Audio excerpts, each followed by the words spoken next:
Peristiwa G30 SPKI erat kaitannya dengan sumur tua Lubang Buaya yang menjadi tempat pembuangan jasad para pahlawan revolusi.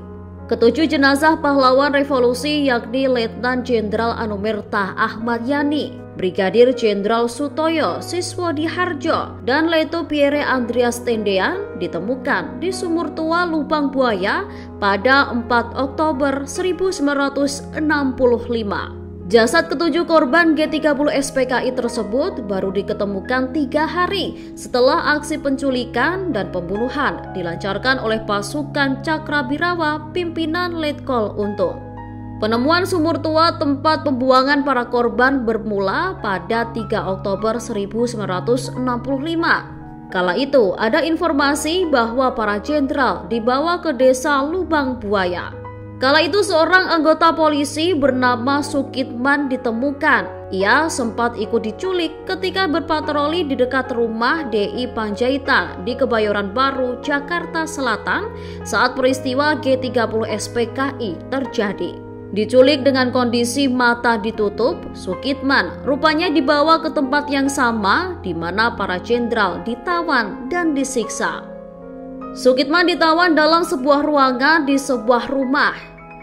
Ia ditempatkan terpisah dengan 7 korban lainnya karena dianggap bukanlah target utama penculikan. Meski begitu, Sukitman sempat melihat seorang tawanan yang masih hidup dengan pangkat bintang 2 di pundaknya dibawa ke ruangan tempat ia ditawan. Masih dalam kondisi tangan terikat, Sukitman kemudian dibawa keluar menuju teras rumah ketika hari mulai terang.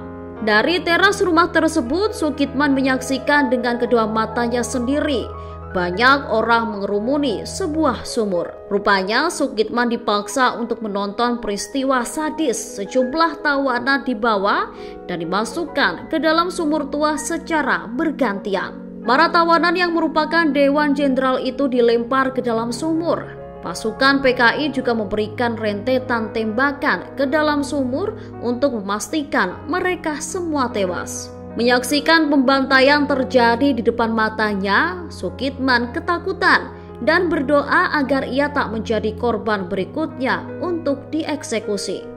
Sukitman tak sanggup menahan tangisnya kala itu.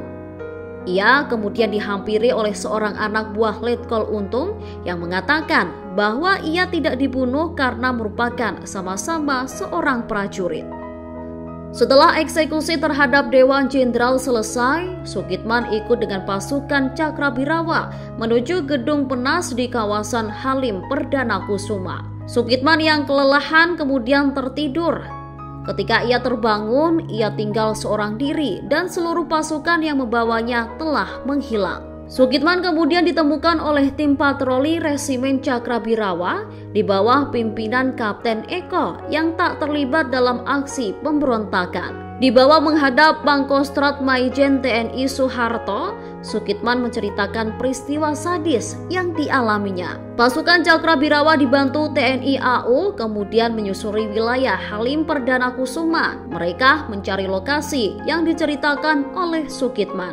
Mereka lalu menemukan sebuah rumah atau pondok kecil di kawasan Lubang Buaya, Pondok Gede, Jakarta Timur. Di dekat rumah yang merupakan milik seorang guru aktivis PKI itu ditemukan sebuah sumur tua, tepatnya di bawah sebuah pohon pisang.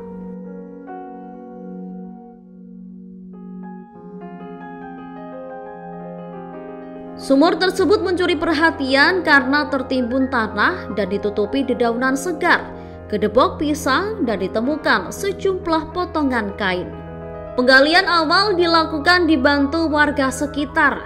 Pada kedalaman 8 meter sudah tercium bau busuk dan pada kedalaman 12 meter ditemukan bagian tubuh para korban. Dikomandoi langsung oleh Soeharto, evakuasi jenazah baru dilakukan pada 4 Oktober 1965 oleh pasukan KKO dan RPKAD. Sehari kemudian, tepatnya pada 5 Oktober 1965, ketujuh jenazah pahlawan revolusi dimakamkan di Taman Makam Pahlawan Kalibata, Jakarta Selatan.